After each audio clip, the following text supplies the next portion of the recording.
যদি আপনি বিবাহিত হয়ে থাকেন আর বিবাহিত জীবনে যদি আপনি এই ৫টি কাজ করে থাকেন, করে যান, করেই চলেছেন, আপনি জীবনে কখনো সুখী হবেন না। বিবাহিত জীবন আপনার অসুখের হবে।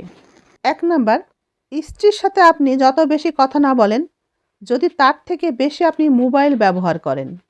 অর্থাৎ যে পুরুষ তার স্ত্রীর সামনে সবসময় মোবাইল ব্যবহার করতে থাকে, স্ত্রীর সামনে যে পুরুষ সবসময় অন্য নারীর প্রশংসা করতে থাকে, যে স্বামী ঘরে ফিরেই ছোটোখাটো বিষয় নিয়ে স্ত্রীর সাথে রাগ দেখায়, যে পুরুষ ঘরে ফিরেই স্ত্রীর ভুল ত্রুটিগুলো খুঁজে খুঁজে বের করে এবং কথা শোনায়, যে পুরুষ স্ত্রীকে সবার সামনে অপমান করে, স্ত্রীর সাথে খারাপ ব্যবহার করে এবং বাহিরে গিয়েও নানাজনের সাথে স্ত্রী সম্পর্কে নানা কথা শেয়ার করে।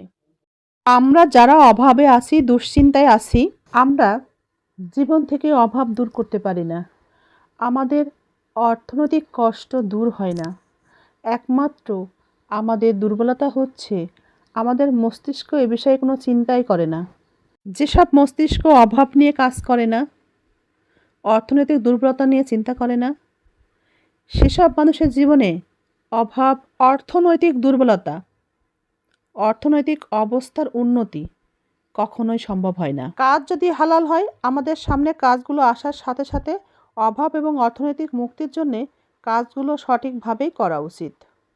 পৃথিবীতে অনেকেই অনেক খ্যাতি অর্জন করতে পারেন, কিন্তু সেই খ্যাতিটা হতে হবে আপনার পরিবারের সম্মান, আপনার সম্মান, আপনার সুনাম। আপনাকে অনেকেই প্রশংসা করতে পারে, কিন্তু আপনার প্রয়োজন আপনার সুনামের পাশাপাশি আপনার পরিবারের প্রশংসা।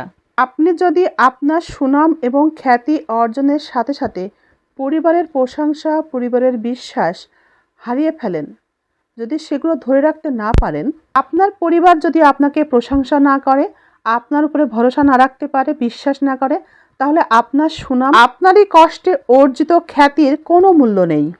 তাই আপনি যতটা খ্যাতি অর্জন করুন না কেন, যতটা সুনাম আপনি অর্জন করেন না কেন, সাথে সাথে আপনাকে পরিবারকে গুরুত্ব দিতে হবে, পরিবারের সম্মান ঠিক রাখতে হবে, পরিবারের বিশ্বাস ঠিক রাখতে হবে।